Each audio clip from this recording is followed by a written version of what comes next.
Young man, the only thing that's wrong with money in this country today is that the wrong people have it. Fortunes are being amassed by nincompoop millionaires who have attempted to set up an aristocracy of wealth instead of achievement. Does that answer your question? Yes, sir.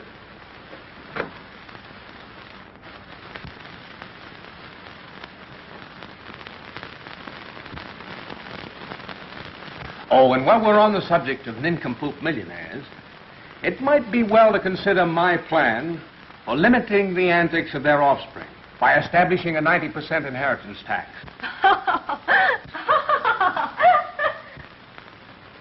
Evidently, Miss Corning, you don't agree with my idea. I certainly do not. How do you expect to pass the examination in this subject? And what kind of notes have you been taking? May I see them, please? Bring them here, Miss Corning.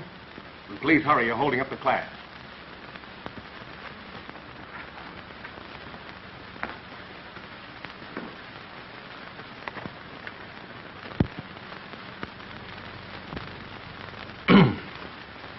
Thank you.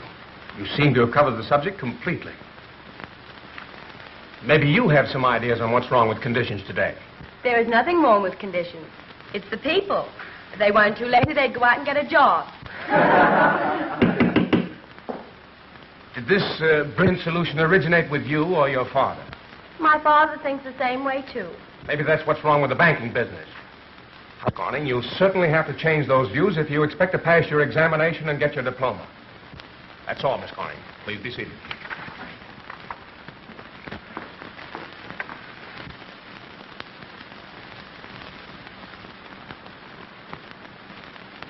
I won't allow you to make me the laughingstock of this campus just because I don't agree with your silly ideas on finance. My ideas on finance are the result of very careful study. And so are mine, plus experience. That's why I demand my credit for a diploma. What's a diploma to you? A mere whim. Maybe you'll be on the Riviera this summer, annexing some moth-eaten Baltic prince. Now, what were we talking about? My diploma. I must insist on your changing those marks. You must insist. The trouble with you, Miss Corning, is you have an exaggerated idea of your own importance, simply because everybody kowtows to you. I don't see you doing any kowtowing. And besides, is there anything wrong with me? Yes, there certainly is. You're what I'd call a campus menace. Menace? Yes, your influence on the young men of this university is demoralizing. How dare you? I don't mean what you mean. Just what do you mean? Well, young men in the classroom see a solution to the economic problem in you. What? Instead of marching progress through education, they figure they can end the depression by marching to the altar with you.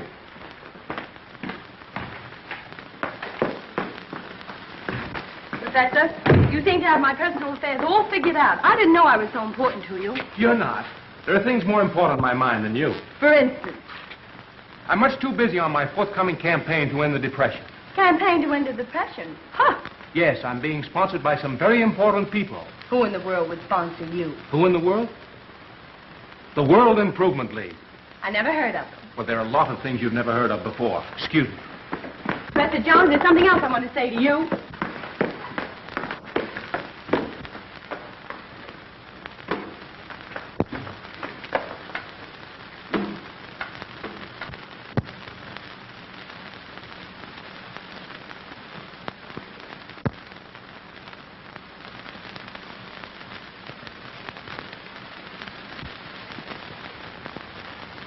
Jones's conduct is outrageous. It's a disgrace to the university. You've done a splendid thing, Mr. Corning, in bringing this to the attention of the news. And I want to assure you that I'll use all the power of my paper in fighting this scoundrel. The moment my daughter showed it to me, I knew that fellow had to be squelched.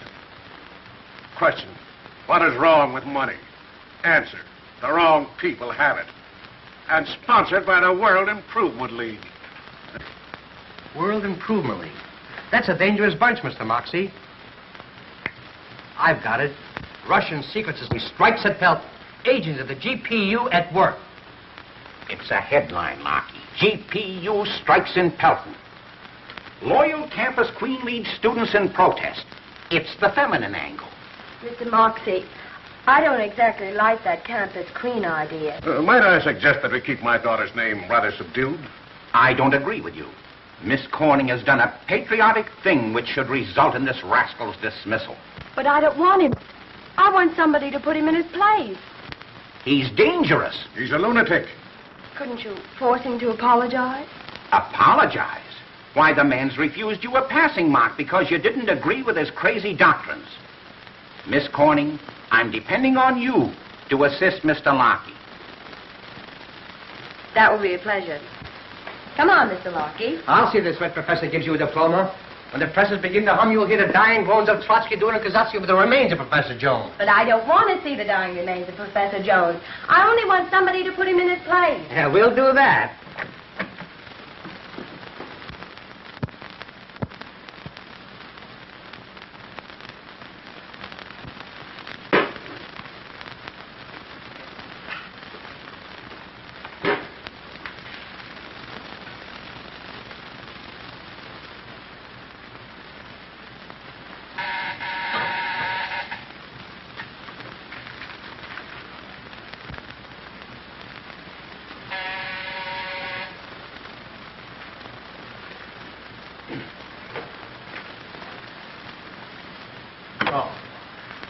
Good morning, Professor Adams. Good morning, Reggie. And how's everything in Russia this morning? I don't want to hear about it. Oh, there's a very nice photograph of you on the front page, Reggie.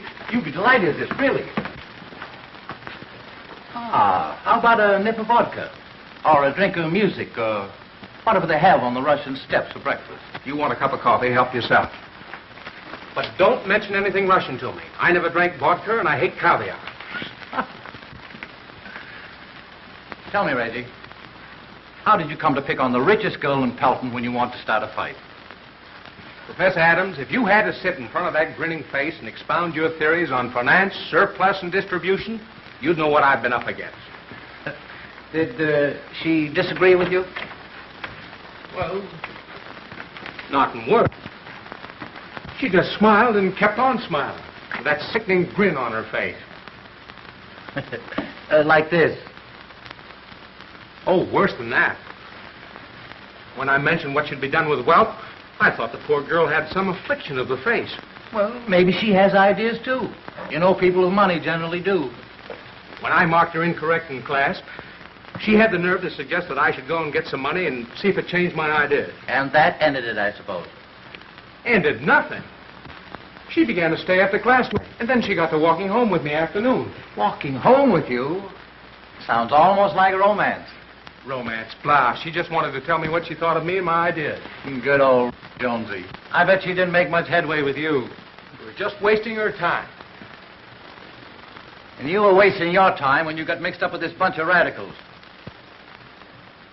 This World Improvement League. Who are they? Oh, just the World Improvement League. And who's at the head of it?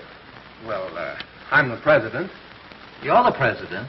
Also the vice secretary, treasurer, sergeant-at-arms, and janitor. Oh, there isn't any league. I just made it up. You have a genius for getting into trouble. Well, I had to do something to look important. Reggie, you'd better apologize and give Miss Corning anything she wants. Just because her father happens to be a rich man who's helped endow this university? No. Just because you happen to be a poor professor who has no right to opinion. And if you want to eat this summer, you'd better pull in your horns and give this girl her diploma. I'd rather resign. Uh-huh. Look at this. Hey, Bill, come here. Grab a picture of this. This marks a spot. Secret meeting place of the GPU.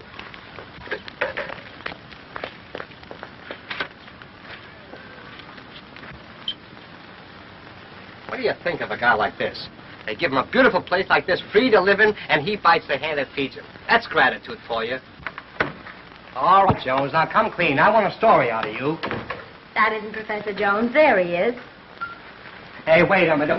Trying to get away, hey? Well, the news wants a statement from you in full. Now, wait a minute. Where did you first meet this guy, Trotsky?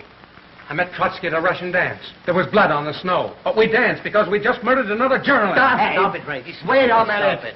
He turned himself to press. Come on outside. He turned himself to fourth estate. I'll show you an estate right out here. Come on. Morning, Professor. Nice day, isn't it? On the contrary, I just had a cable. It's raining in Russia. One moment, please. I represent the news.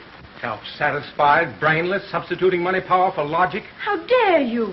I'm referring to the news. Sounded personal, like something you said to me. Any slight observations I may have made to you while you were a member of my class were meant solely for the improvement of your mind. and have undoubtedly been wasted. Is that so? Why did you come here anyway? I came here on a matter of apology. Oh, so you're sorry now. Don't you think it's a little late after this underhanded assault on my character? I came here to give you a chance to apologize and explain your connection with this World Improvement League. I refuse to comment on the World Improvement League. You refuse to sever your connections with it? That's impossible.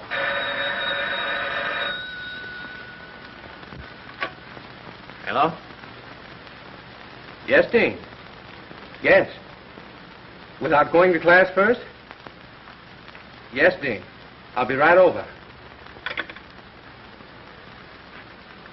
That sounds serious. Oh, no, I'm going to be honored by the entire Board of Trustees. Perhaps I should go along with you. And you've done very well, as it is. So this pamphlet presents your ideas, Professor. Yes, my theories on surplus and distribution. Why did you have to attack the very men who form the backbone of this nation? Meaning yourself? Well, let us say, the things these gentlemen and I stand for. You gentlemen will have to mend your ways. The people are going to insist on it. Under the banner of the World Improvement League? Yes. Meantime, our so-called important men and millionaires are of very little importance in your opinion, Professor. You gentlemen will have to admit, it's hardly an achievement today to get $1 million. Well, you should try it. Well, I wouldn't mind some time. No time like the present. And at your own suggestion. It would be a very neat solution. Don't you think, gentlemen? Splendid. Nothing could be fairer. Does that mean I'm to be discharged for my opinions? Not at all. This university is a liberal institution. We merely encourage you to follow out your own ideas. When you return with $1 million, your post will be open. Meantime, you are on a leave of absence, without pay, of course. Good day. Thank you, gentlemen.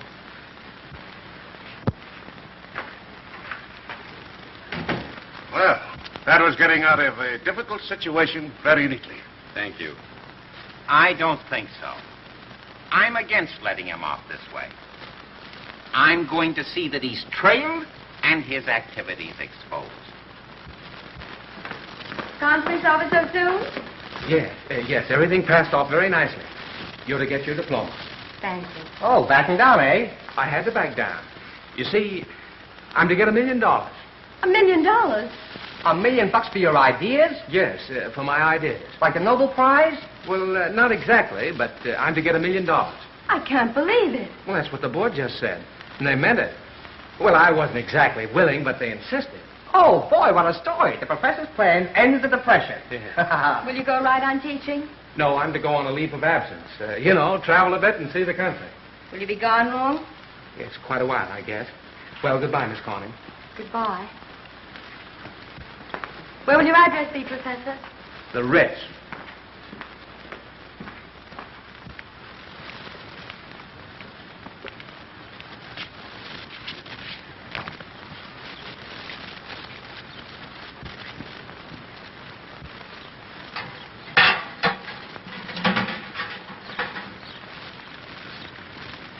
Beg pardon, pal. I'm a stranger here. Could you help a fella? When are you going to quit being a stranger around here? Oh, me? You got me wrong, pal. I gave you $1 yesterday. No. It was the day before yesterday. All right, Pete, I got you this time. What is it, officer? This man trying to panhandle you? Panhandle? We got orders to round them up. The news is running a campaign against these street beggars. Mr. Moxie's news? Yes. Well, I'm sorry to disappoint Mr. Moxie, but this gentleman happens to be a friend of mine. Wasn't he trying to make a touch? Why, certainly not, officer. As a matter of fact, I was trying to borrow $2 from him. Sure he was, and I was just about to give it to him when you came along. Here you are. Thanks. Sorry, Professor. My mistake. That's all right. Thanks, pal. You're sure regular. Well, goodbye, Pete. Hey, Wait a minute. Where's my $2? I'll credit them to your account. Oh, you're only fooling, Professor. I'm not fooling, Pete. I'm out of a job, and I've got to get $1 million. This is a very good start. Say, that's the only $2 I got. You know, Pete, Oh, you couldn't be a panhandler, Professor. That takes technique. maybe you could teach it to me. Why don't you try some other racket? The other fields are overcrowded with millionaires. Your profession is the oldest on earth. Not a millionaire in it. Pete, you and I are going to form a merger. Okay, pal. Okay, pal.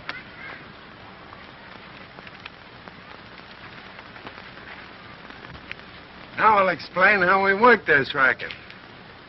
Here we are. Penny to gouge left this mark. It means easy up to a $50. So we have a little system in this after all. Sure. Now I'll show you what we call the Civil War Act. Get a load of this.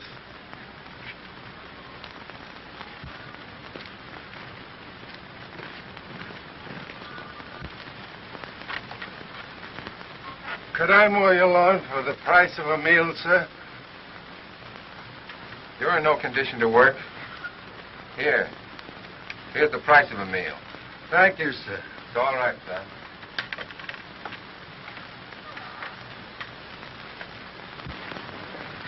No. Like this. Look. Put the elbow in, the pinky out. Now shake it. There you are. Now you got it.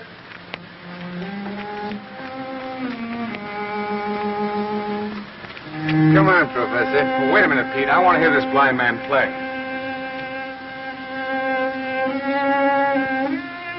I'm afraid you have no soul for music, Pete. Why, this poor man's a genius. He should be playing in concert. Ixnay, pal. We're in the same racket. Hey, what's the matter, Pete? You trying to clear my act? Listen, Mochi's my pal.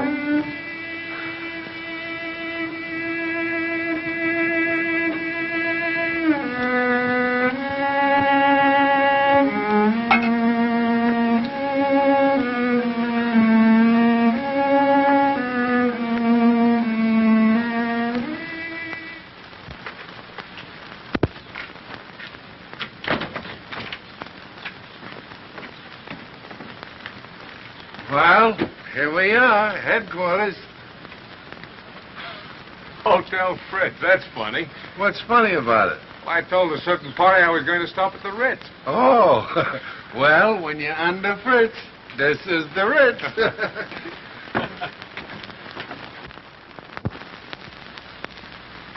Say, maybe we can make a moocher out of him. No, he ain't got the personality.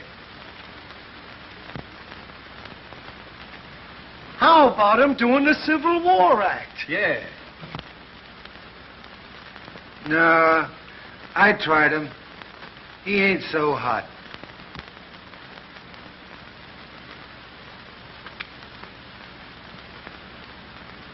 Just what are you good at, Professor? Why, theory of finance, history of banking, surplus and distribution. Oh, words to that effect.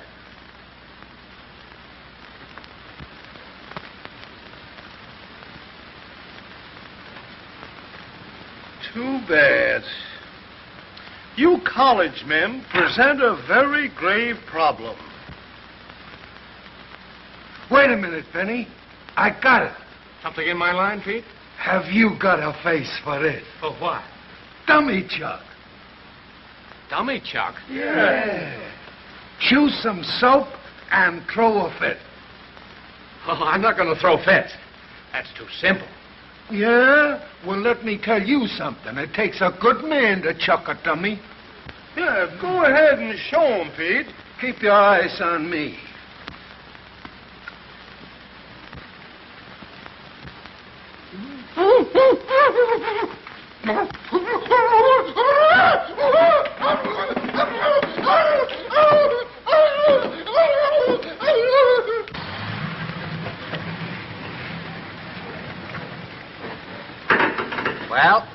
we are. What do you suppose he can be doing in a place like this? Maybe this is the headquarters for the World Improvement League. You just let me handle it.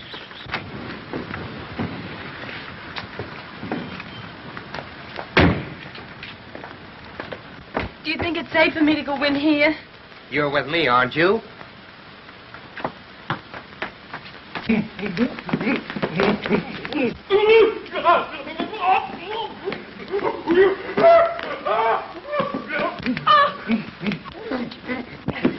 Listen, you get away from that guy. He's got hydrophobia. Oh, somebody do something. Don't stand there. Get him to a hospital. Why, good afternoon. Oh, are you all right now? Am I all right? How did I do, boys? Terrible. No technique. Professor Jones, what is the meaning of this exhibition? Why, I was learning to chuck a dummy. Is this another of your crazy ideas? Say, how about a little statement from you? Very simple. I'm to get $1 million, so I picked a wide-open profession. So you're going to turn panhandler, huh? Exactly. It's shameful. I thought you'd have more pride than to go begging for money. Well, why not? Everyone begs. Big business spends millions on billboards, newspapers, radio to beg the public. Please buy my coffee. Please buy my tea. Please, please. Try this and try that. It's all begging. Oh, that's different. They deal with the general public. And that's exactly what I'm going to do. Why, today there was $1 million in dribs and drabs passed out on the streets to beggars all over the country. At $1 a day, it would take you 1,000,000 days. Not if I can reach 1 million people a day, like big business. That's it. That's it. Advertise. Reach the power of the masses. Yeah. On a campaign, huh? I'm going to ask the people to make me a public millionaire to carry out my ideas. At $1 apiece, they'll never miss it. Public friend number one. Say, that's a great idea. Oh, it's crazier than his ideas on finance. Come on, Pete. Where we going? To make $1 million. Huh? Come on, we're going to see what he does. Oh, I don't care if I never see him again.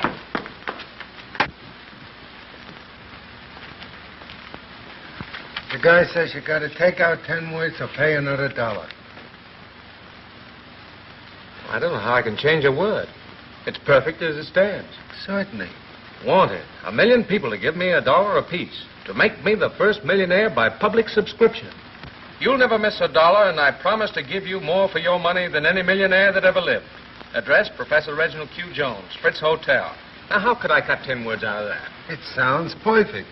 Say, that's a swell idea, Professor. You know, I almost feel like kicking in $1 myself. You surely don't intend to run that crazy advertisement.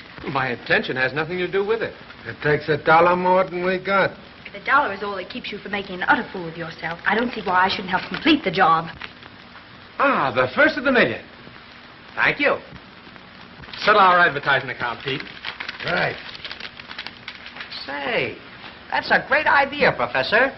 In the good old days, I used to run all kinds of campaigns to collect money. You know, the big clock in the park to show how the funds were going. I collected money for everything, from Belgium to homeless cats. How about $1 from you? Say, listen, why don't you stop kidding? I used to run these funds on a percentage. I like your style, and I know just what you need. Only from now on, kind of ease up on associating with guys like this. Why, you... I'm not taking you in on this, Lockie. Don't you worry. From now on, it's in the bag. I'll do everything. You wait till Moxie hears about this. Oh, don't tell him. He hates me. He'll spoil everything. Come back, Lockie. Oh, I'd love to take a sock at that guy. Yes, I know just how you feel. And I hate to tell you what else he said about you, Chief. I tell you, that guy's a menace. From professor to panhandler. From public benefactor to public beggar. He knew all about finance in college, but now, when he's on his own resources, he can't do anything but beg for charity. I'm going to make him the laughing stock of the nation. Yes, Mr. Moxie. Hold everything on the front page for a big box head and send me in a cartoonist. Open up the entire syndicate in the Associated Press. When I get through with him, 1 million people will be laughing at him.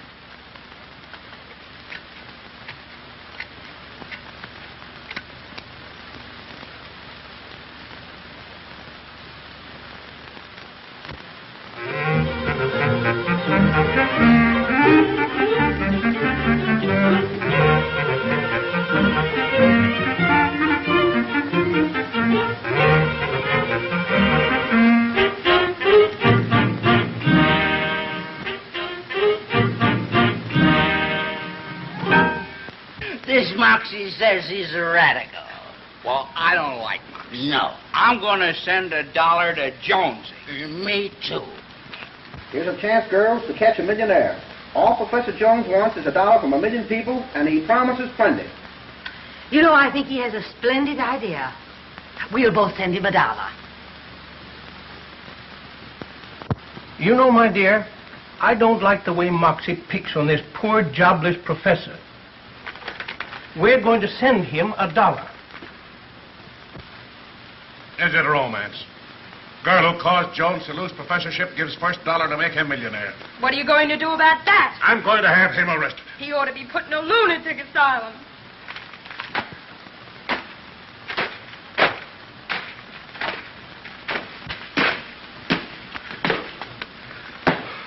Tough luck, pal. It's that reporter, Lockie. I'd like to get my hands on him. I'd like to get my hands on the mug that slipped this piano record on me. That guy thinks he's got troubles. Hey, Jones. Boy, congratulate me. I told you I'd fix it. You're made for life. Get away from me. Well, I let him have it. Hey, wait a minute. This guy's still hanging around here. Do me a favor. Send him on an errand, will you? I got a lot of business I want to talk over with you. I don't want to have a thing to do with you after this mess. Look at that. Say, what do you want for the first day? You're the talk of the country. You couldn't buy that front page space for $5 million. It's killed me. Moxie's used his power to make me the laughing stock of the nation. He's warned everybody to ignore me. Why, you're crazy. If you could get $1 from everyone who reads Moxie's newspaper that doesn't agree with him, you'd be worth $1 million in 24 hours. But why did you have to drag Miss Corning's name into this matter? Why? Because I slipped that story to the opposition paper. That's the feminine angle. Romance. It's a perfect setup for sympathy. It's disgusting. It's tremendous. A girl in a mansion gives $1 to a boy in a 20-cent lodging house to help him make $1 million. Say, listen, can't you see anything, or are you just an adding machine? Nothing about my wonderful ideas of the distribution of surplus. Just a lot of cheap notoriety. Why, your cheap little ad wouldn't mean a thing by itself. It's the combination. Look, you're the underdog. The public loves you. It's you against Moxie and his millionaires. And I'm going to keep him pounding and hounding you right into $1 million. Right now, I'd take a cup of coffee for my chances. Right now, you're going to get a sock in the nose. Now, Pete. Hey, Jones. Come here. Some letters for you. Are you Professor Reginald Q. Jones? Why, yes. Are these letters for me? Yes. Must be over 2,000.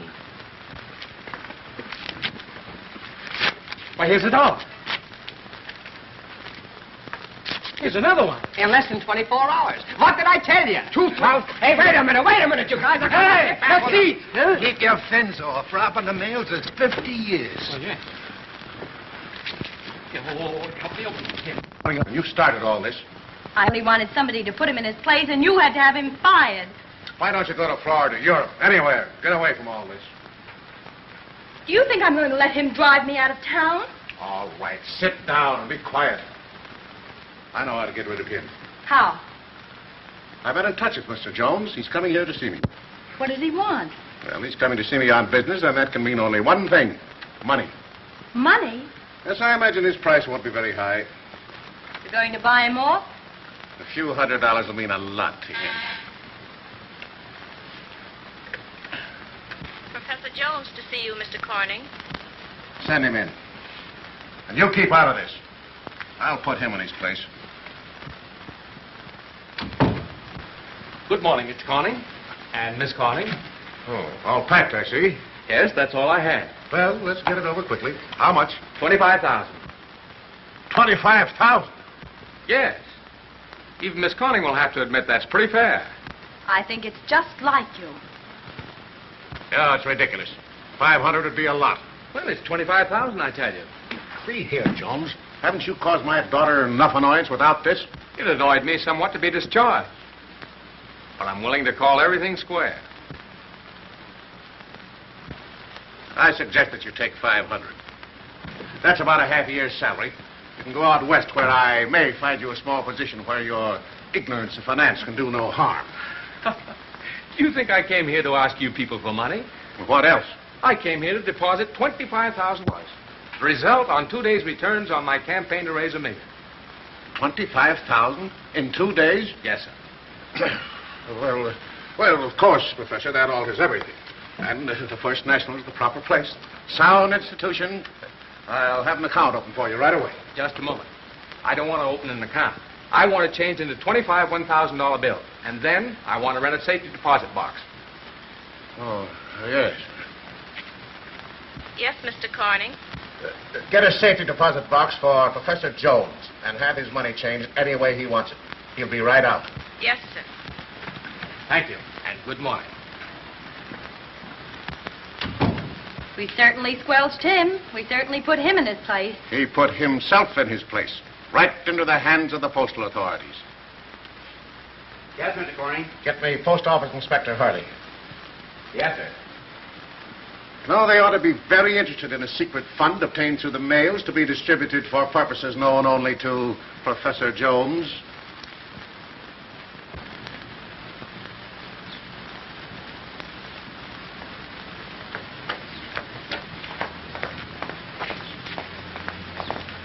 Hey, fellas, you're just in time. Look, grab yourself a flock of pictures and we'll spread this all over the front page.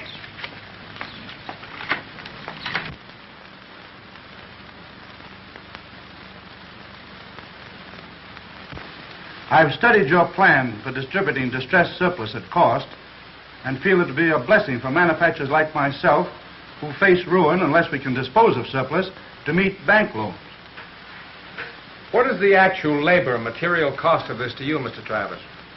90 cents. And the retail price? About $3. Well, if you leave this here as a sample, I'll see what I can do. Thank you, Professor. Good day, Mr. Travis. Good day. This'll kill you. From an old maid in Kankakee. She's got a surplus of love that needs distribution. Father.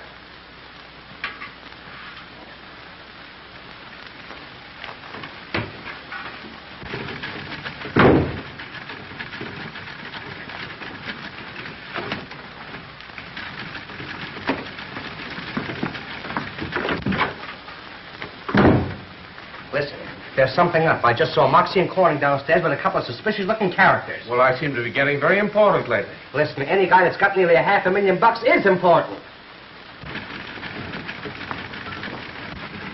Where's Jones? He's busy in the private office. You got an appointment? Yes. Now, Professor, I've got to get a statement. I've been trying to get this interview for days. You see, I first... Oh, hello, Mr. Moxie. Professor Jones? Yes. I'm Inspector Hurley of the Post Office Department. Well, how do you do? Mr. Corning and Mr. Moxley have brought your activities to our attention, demanding we investigate your use of the mails. Well, I can assure you, gentlemen, everything's above board. You're using the mails to foster a radical fund. That's not true. Oh, no, boss. I've got the inside right. Oh, don't boss me. You're fired. You're in this with Jones. You have betrayed the news, and any man who will betray the news will betray the nation. Oh, you can see for yourself, Inspector. I've kept an absolute list of everybody contributing. And I haven't touched a dollar of the fund in accordance with my promise not to do so until the entire million is subdivided. Yes, but your advertisements promise more for the money than any millionaire that ever lived. And I intend to carry them out. How?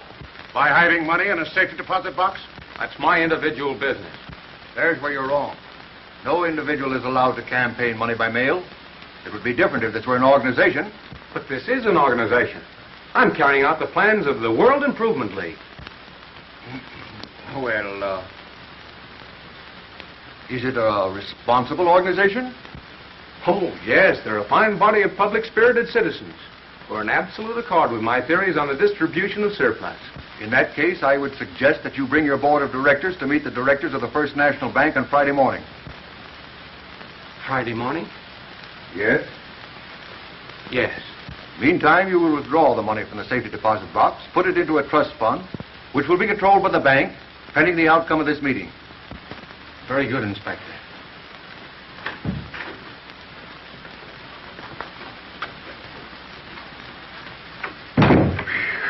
What's the matter? Don't let them get you down, pal. Boys, that's the finish. Huh? What? There isn't any World Improvement League. No? No. It's just a name I made up while I was at the university. To make people think I was important. There goes $500,000 right in the hands of the bankers. And we didn't even take cigarette money out of it. Well, We've got a lucrative profession still left, Pete. Wait a minute, pal. When the directors of the First National Bank gather around the festival board Friday morning, they're going to see the finest bunch of public-spirited citizens they ever saw in their life.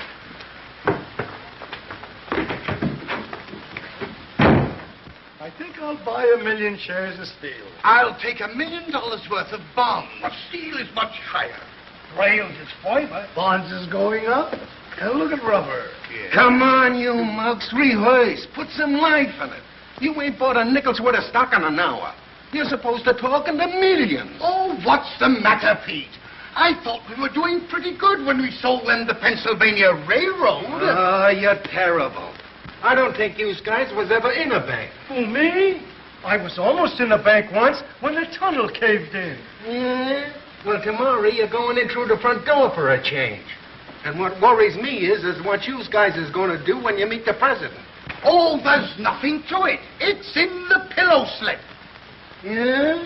Well, imagine I'm a big bank president, and you're one of them public-spirited citizens. You're a big shot, I'm a big shot. All right, now. You walk into the bank, but come right up to me. Now, what do you do? Here I come. How are you, Governor? Who said anything about governor? Oh, my Mr. President. How about loaning me a paltry $200? Listen, I said I'm a bank president. A cold fish that wouldn't give a nickel to his grandmother. Oh, now I'll show you how it's done. I'll make you the president. I'd like to be president of a bank for just 1 hour. Yeah? All right. Now, you're the bank president. I'm coming into you. Now, you mugs watch. I walk right in dignified. I don't even look at the money. I come right up to you, and what do? Well, what do you do? I bow. Oh. That's the first thing a gent's got to know how to do. Now, I bow, and you bow. Not like that. Bend the back like this. Hey, lay off. Where's your dignity? You're supposed to be a bunch of public-spirited citizens. All right, get around the conference table. Now remember, you mugs, you're doing this for my pal Jonesy. If you let him down tomorrow, it means the bank grabs control of the dough. The public has trusted my pal with this money. And he's got a great idea on how to end the depression. When people get more dough, they have more dough to give away.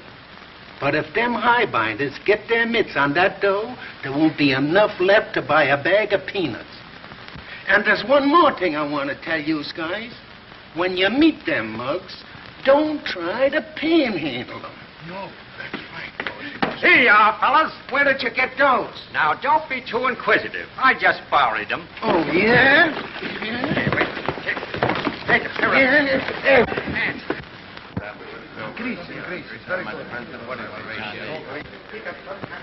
Well, Professor, your board seems to be getting along nicely. Oh, yes, they always do manage to get along. And no common stocks. In fact, I don't like anything common.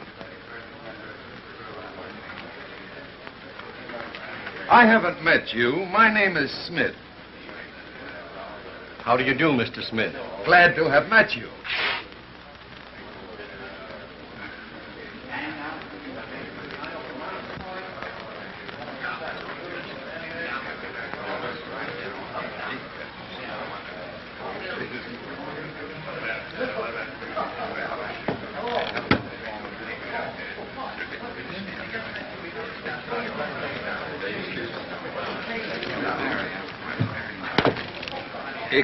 Ixnay, and Scray.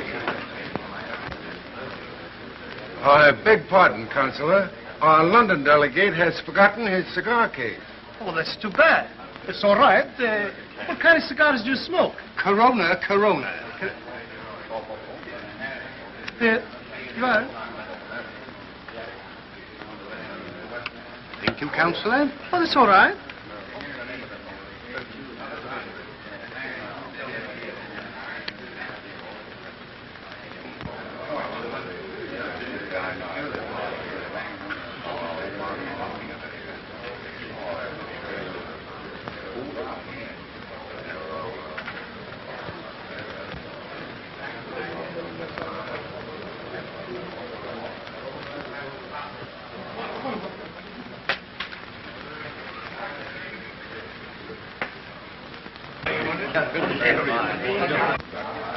A peculiar-looking body of men. All these anti-poverty advocates have that eccentric look. Too bad. I didn't know conditions were so bad in your country, Counselor. What a dirty dog. Your delegate from Greece was telling me of the terrible conditions in the food situation. Why, you didn't understand him. He don't talk good English. I'll speak to him in his mother tongue. Ixnay and scray, or I'll break your acne. He's a umche, ukase. And scray umbe. Okie dokie. I knew you didn't understand. You see, he wants to put the entire funds of his government in your bank. Well, I'll be delighted. Thank you, Counselor.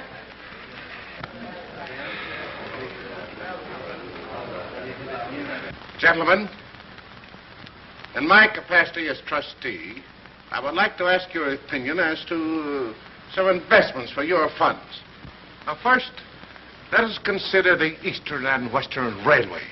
Why, I don't like Eastern and Western. Well, why not? What's wrong with Eastern and Western Railway? Well, the road bed's no good. The ties are coming loose. Have you inspected the road recently? Every foot of it. Now, take the fencing. Now, there's the railway. I agree with the gentleman. We should buy Pennsylvania. All in favor? Aye. Certainly. And now, gentlemen, we come to the copper situation. Mr. Hawkins, what is your opinion of coppers? I don't want anything to do with coppers. You consider them unreliable? Well, I'd rather not take a chance with them. Those are my sentiments exactly. Righto. I don't like coppers myself. I suggest we avoid them entirely and take up the silver situation.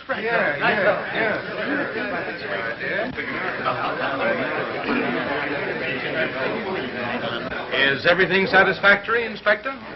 I'm really amazed, Jones. Mr. Corning, I think you'll have to admit you were wrong about the World Improvement League. Well, not necessarily. However, I must admit that they seem to be experts on coppers and railways.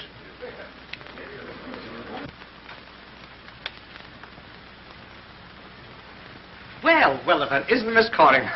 Late again, just like the first time. But don't you worry about it. I got all the details, and you and I will write up together for the news. How's that? I had an idea you were fired. Fired? Who, me? Good old Moxie fired? No, say, he and I like that. See that? That's me. Now, wait a minute. I wouldn't go in there if I were you. There's a very important meeting in there. You know, all the big shots. They might not like that. The World Improvement League? Yes. I'm really curious to see a fine body of public-spirited citizens who would approve Professor Jones's ideas. Oh, now, wait a minute. Why don't you and Jonesy call this quits? He'll soon be in your class. You know, he's almost a millionaire now.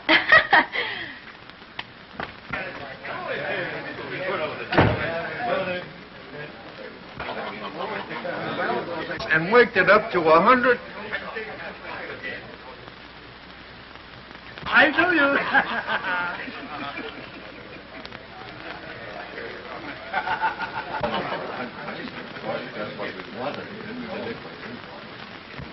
Irene, what is it? Are these the members of the World Improvement League? Oh, yes. What's funny about it? They're a bunch of panhandlers. How do you know? I saw them the other day. They all live in a cheap hotel at the other end of town. Their business is living by their wits. Professor Jones was with them when they thought of this idea of how to get money. Is this so, Jones? I'm afraid it is. Well, this alters everything. I think you'd better turn the fund over to the bank to be redistributed to the public. Inspector, I appeal to you to give me a chance to complete this fund. The public gave me this money to carry out my ideas and not to turn it over to these men. We see money and its uses in a different way. They represent possession, privilege, power. Well, there's something wrong with their ideas, and men like myself want a chance to try something different. Another brain trustee. Out of my way, I've been contaminated. What an insult. I'm going to recommend that this fund be impounded. This money was contributed on consideration of what you would do if you had $1 million. And you're short of that mark. But I can get this $1 million if you'll only give me leeway to operate. I'll allow you 15 days. If at the end of that time the fund is not completed, I will order it distributed back to the public through the bank. Thank you.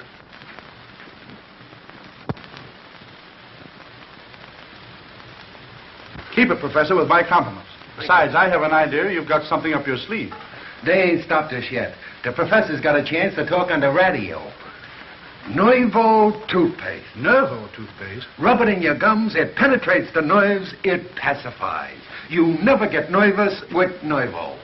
Yes, I've been in communication with the Nervo people. They seem to think it a good idea to put me and my associates on the radio as an example of how much nerve you can have if you use Nervo.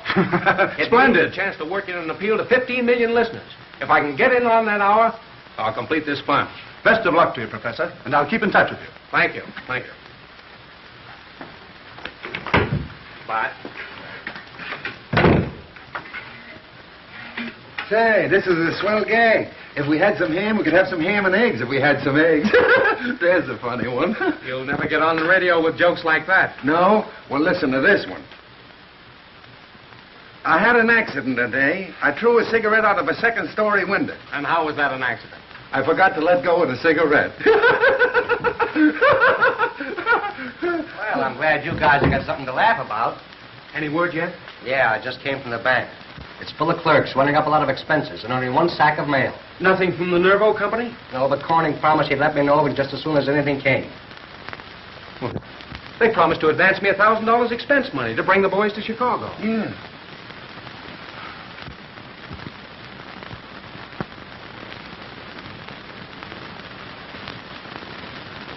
You'll have to give him that check. It's not a contribution to the fund. Don't worry, my dear. I'll give it to him when there's no danger of him reaching 15 million people. Dad, that's illegal. Well, there are times when men of responsibility must take steps to protect the public. But it's a personal letter between the Nervo Company and Professor Jones. Well, we're handling all his mail now as trustees. What difference could it make sending him this money? He needs it.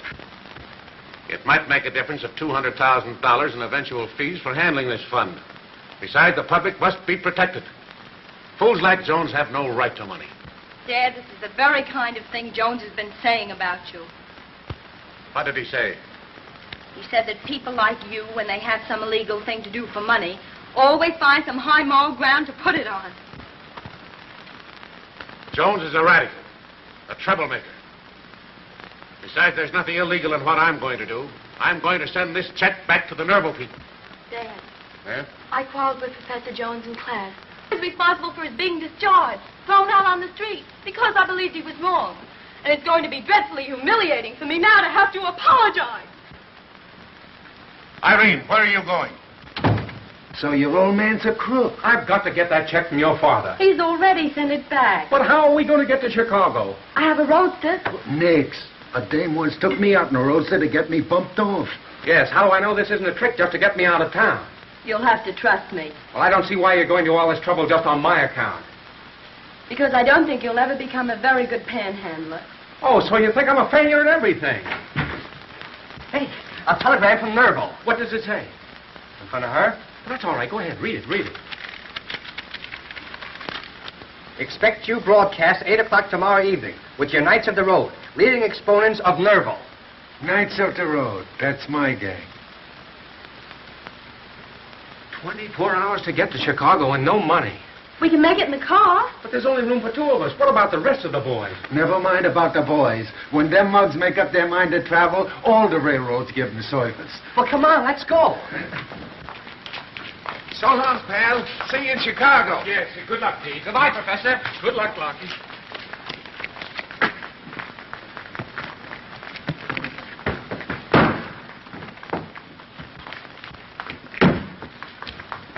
It's Dad. Hurry.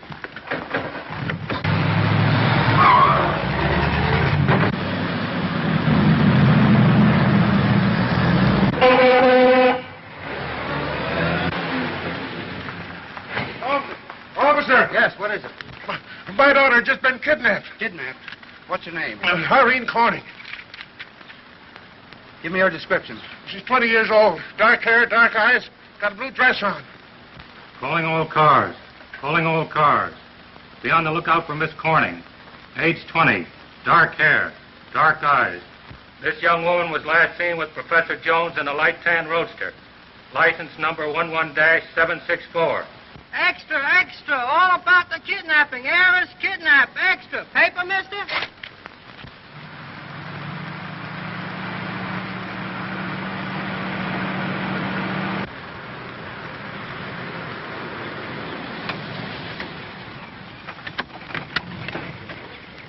Well, I guess we lost him.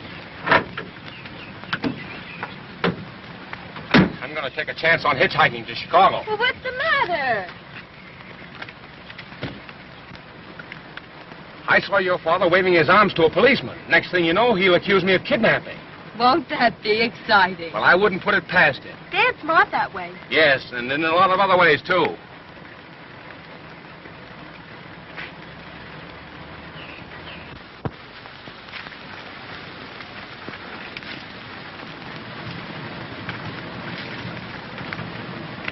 Want to lift, mister? Why don't you go back home? I wouldn't pick up just any man on the road, but you've got a nice, kind face. Will you let me alone? Ever since I've known you, I've had nothing but trouble. And that's nothing to what will happen if you don't get in this car. Nothing more could happen. Oh, yes, there is. If you don't get in this car, I'll tell them you did kidnap me. Oh, you wouldn't do that. I'm going to get you to that broadcast if it's the last thing I do. Reggie. Huh? That's your name, isn't it? I mean your human name, if you've got one. Looks like I'm being the one that's kidnapped.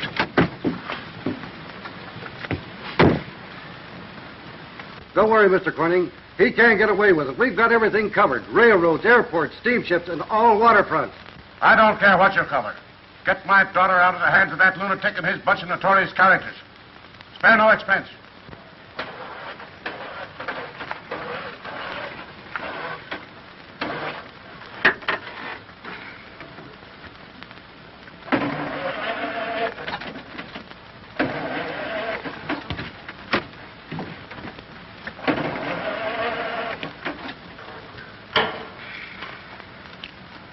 We're out of gas. Well, let's get some. Have you got any money? Yes, $790,000. But not a cent with me. Your father's got it all. How about you? I left so hurriedly, I haven't any money either. Oh, that's nice of you. Leaving me high and dry in the middle of nowhere. Oh, why should I do that? Well, I can't understand it unless you enjoy getting me into trouble. Try to get yourself out for once.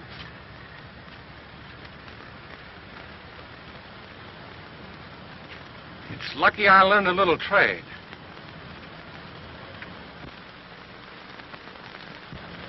There's a house over there. Get a load of this. What's happened to your hand? That's what we call the Civil War Act. No man would make me mow lawn with a hand like this.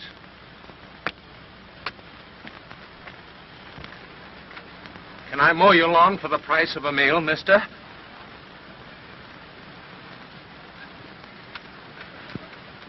You certainly can.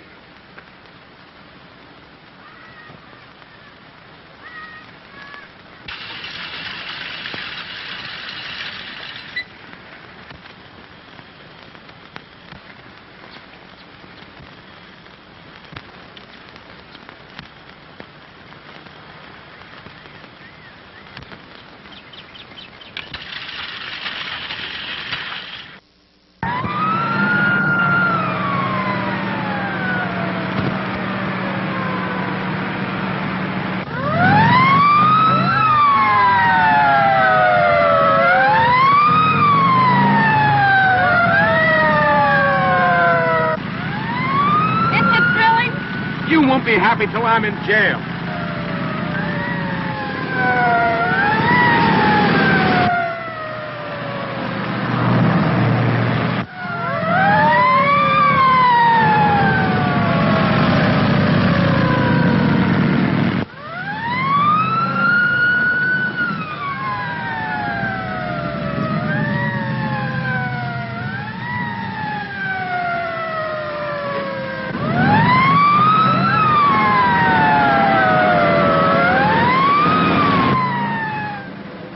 Reggie, I've never had so much excitement in all my life. I don't know why I ever let you talk me into this.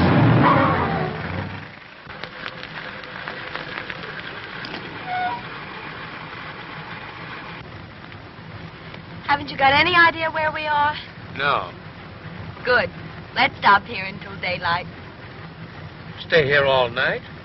Well, why not? We've spent half the night in the car already. It isn't right. I feel perfectly safe with you. Huh? Well, why shouldn't you? I suppose it's because I'm not attractive to you. Yes, maybe that's it. Why don't you relax?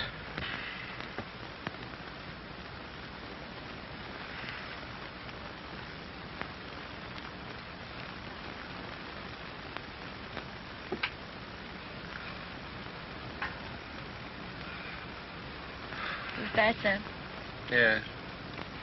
what are you going to do if you get $1 million? Distribute the surplus. Will it make any difference in your life to get this money? Yes, change everything. Good. Tell me about it.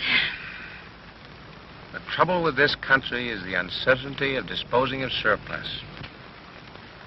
The manufacturer sold part of his goods at a profit and was sure the remainder would be bought by the government at the cost of material and labor. There could be no business failures. I don't think you're listening. Yes, I was. You were talking about what was wrong with the country. Well, what is it? The trouble with the country today is surplus women and no distribution.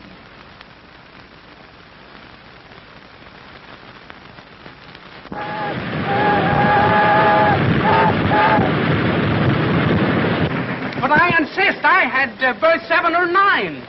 I don't know which, but I lost my ticket. Silence. What is this? A cattle car?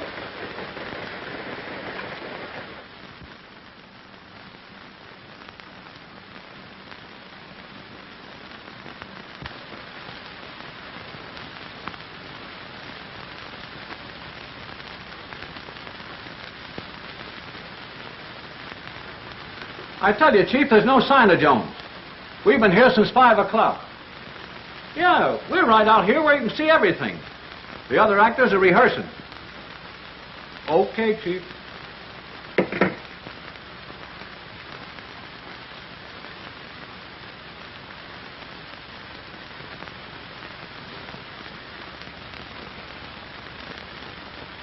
Hallelujah, I'm a bum. Hallelujah, bum again. Hallelujah, give us a handout, give us a pie, or give us a... Hey, I thought you told me you could sing. I could sing like a canary if them cops wasn't watching us. Oh, shut up. They can't hear us. All right, boys, we go on the air in 5 minutes. You come on after I finish my announcement. Okie doke. Oh, thank you.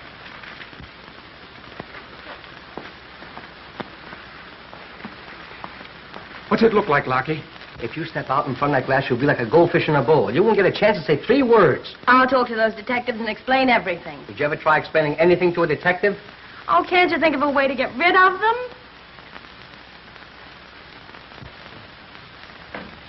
I got it. Huh? What? Now, that's thinking fast, Pete. Listen, you go on out there and make this the performance of your life. Come on, go ahead.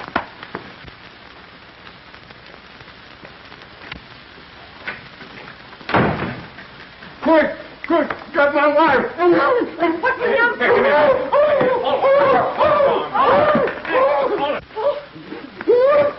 Stand back. Stand back. Get in there. And now for the biggest event in the history of Nervo, the famous Professor Jones, whose appeal over this station we hope will complete his fund to distribute the wealth. Don't let him bite you back.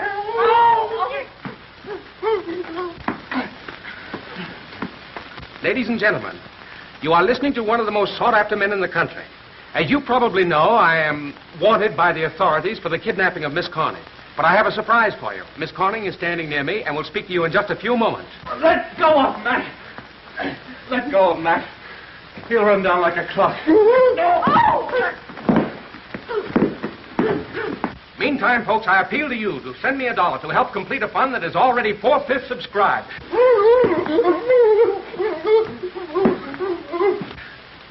And in conclusion, folks, I promise to keep faith with all of you. You're under arrest, Jones. You can't arrest him. I wasn't kidnapped. Come on. There you are, folks. Only Nervo toothpaste could have given Jones his iron nerves to withstand this terrific strain.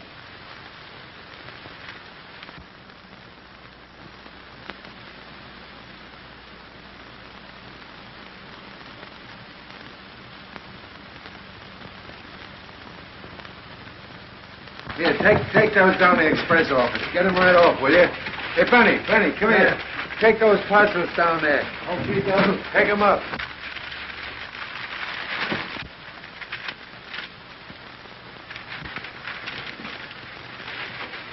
Everyone who gave me $1 received some article worth up to $3. And each manufacturer received ready cash to pay off his obligations.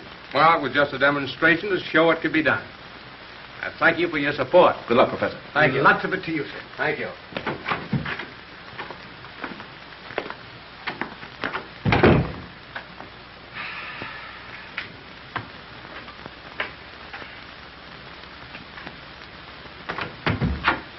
How's the millionaire this morning? Well, he's just plain Professor Jones again. Why, if I wrote another check, I'd be put in jail. Well, you were a millionaire for a day. Now what are you going to do?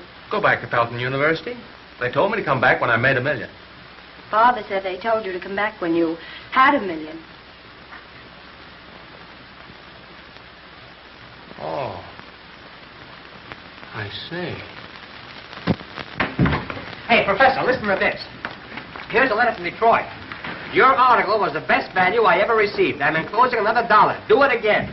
And here's one from St. Louis. Just what I needed. Enclosed is another $1. Good luck. Listen to this one. From Toledo. Your bargain was a sensation.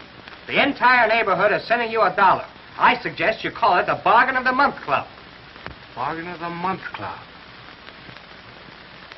Say, that's a slogan. That's terrific. Why, you'll have another $1 million in no time. But how can we stay in business if we don't make any money? I bought and sold at cost. Well, I've got an idea. If you charge 1 penny apiece on 1 million subscribers, you make $10,000 a month. Say. Why, it's a business. You're telling me? I'll have to have a staff. We'll have to open up branch offices all over the country. Well, why not? Pete, you start for Boston to handle territory there. You've got to go to work. White, I think the success has gone to your head. Mooch, you take the San Francisco branch. All right with me if you make these other mugs work. All right. And Sophie, you take Hollywood. Yes. If anybody takes Hollywood, it's going to be me.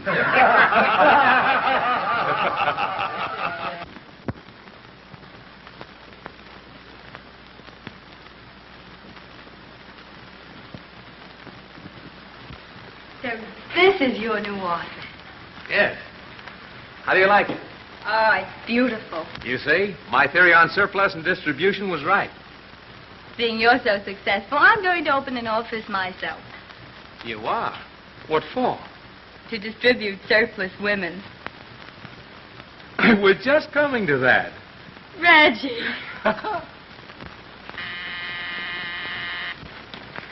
Yes, Mr. Jones? Yes, Mr. Jones. I'm confronted with a situation that I'll have to handle myself. Yes, Mr. Jones.